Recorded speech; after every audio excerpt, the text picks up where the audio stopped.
দেখুন, কোজাগরী লক্ষ্মী পুজোর দিনকে কোনো মহিলাকে ভুল করেও অসম্মান করবেন না।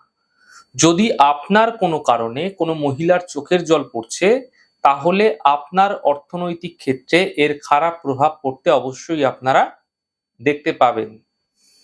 আপনি দেখবেন লক্ষ্মী পুজোর পর থেকেই ক্রমাগত আর্থিক উত্থান-পতন আপনার অর্থনৈতিক ক্ষেত্রে লেগেই থাকবে। সারা বছর জুড়ে এমনটি দেখতে পাবেন। এমনটি কেন হয়? এর বৈজ্ঞানিক ভিত্তিগুলি বুঝে নিন। দেখুন, যে সমস্ত মহিলারা জন্মাচ্ছেন বা যে সমস্ত মহিলারা রয়েছেন, তারা বৃহস্পতি এবং শুক্রের বীজ থেকে তৈরি হয়।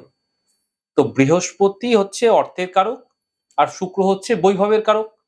তো অর্থ এবং বৈভব অর্থাৎ শ্রীবৃদ্ধি আপনার জীবনে তখনই আসবে যখন দৈত্যগুরু শুক্র এবং দেবগুরু বৃহস্পতি দুজনেই আপনার জীবনে কৃপা বর্ষণ করবে।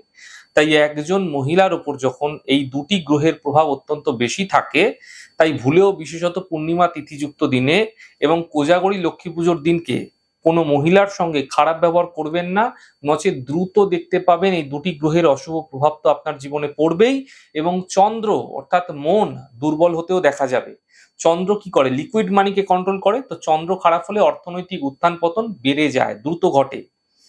তাই যারা আপনার গৃহে মহিলা আছে, সে আপনার মা হতে পারে, বোন হতে পারে, বউ হতে পারে, যেই হোক না কেন, যে কোনো মহিলাই হোক না কেন, মহিলাদের সঙ্গে ভালো ব্যবহার করুন, তাদের সম্মান করুন, না হলে ধনলক্ষ্মীর আশীর্বাদ থেকে আপনি বঞ্চিত হবেন এবং অর্থ আগমনের পথে বিভিন্ন ধরনের বাধা আসতে আপনি দেখতে পাবেন। তাই যারাই গৃহে মহিলা রয়েছেন, মহিলাদের সঙ্গে কোনো খারাপ ব্যবহার করবেন না। নিশ্চিতভাবে জেনে জেনে রাখুন, অর্থনৈতিক ক্ষেত্রে কিন্তু ডামাডোল তৈরি হতে দেখতে পাবেন।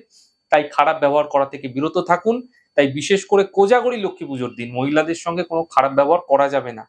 এতে আর্থিক ক্ষেত্রে নিশ্চিতভাবে আপনার জীবনে কোনো না কোনো খারাপ প্রভাব আপনি পড়তে অবশ্যই দেখতে পাবেন।